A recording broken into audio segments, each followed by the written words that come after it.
फैजाबाद लोकसभा के ग्रामीण क्षेत्र अमीनगंज में भाजपा प्रत्याशी लल्लू सिंह के समर्थन में सीएम योगी जनसभा को संबोधित कर रहे थे, जहां सीएम योगी ने कहा कि जनता से लोग पूछते हैं अब की बार 400 पार कैसे, तो जनता कहती है जो राम को लाए हैं हम उनको लाएंगे। सीएम योगी ने कहा, मुझे बोलने में कोई संकोच नहीं है। वर्तमान का ये चुनाव चौथे चरण का चुनाव आते आते रामद्रोही और राम भक्तों के बीच हो गया है। रामद्रोही वही जिसमें राम भक्तों पर गोली चलवाई, रामद्रोही वही जो हमारे रामलला की जन्मभूमि पर आतंकी हमला करने वालों के मुकदमों को वापस लेते हैं। रामद्रोही वही जो कहते हैं अयोध्या में राम मंदिर बेकार बना है। राम भक्त कल्याण सिंह के मृत्यु पर संवेदना व्यक्त नहीं करते, लेकिन माफिया के मरने पर मातम मनाने जरूर जाते हैं। रामद्रोही में जिसमें सबसे पहले नाम आता है समाजवादी पार्टी का और फिर कांग्रेस का।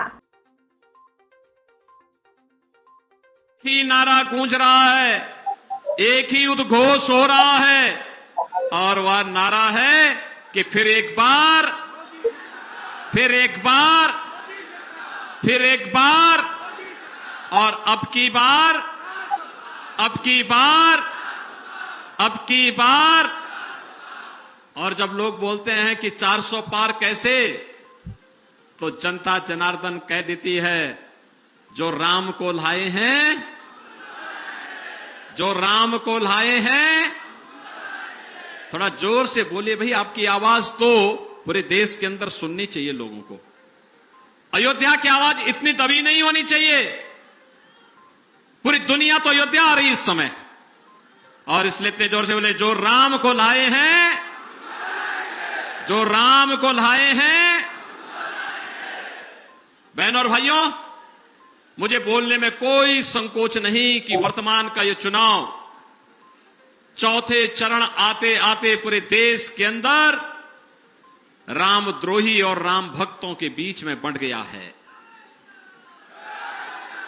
रामद्रोही वही जो राम भक्तों पर गोलियां चलाते हैं, रामद्रोही वही जो हमारे राम लला की जन्मभूमि पर आतंकी हमला करने वालों के मुकदमों को वापस लेते हैं।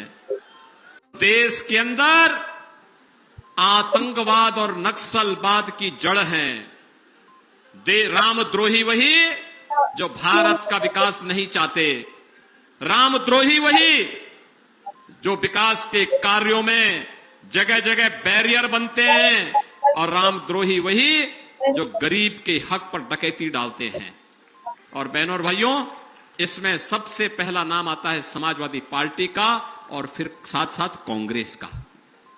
याद करिए, याद करिए, राम भक्तों पर गोलियां समाजवादी पार्टी ने चलाई थी कि नहीं चलाई थी?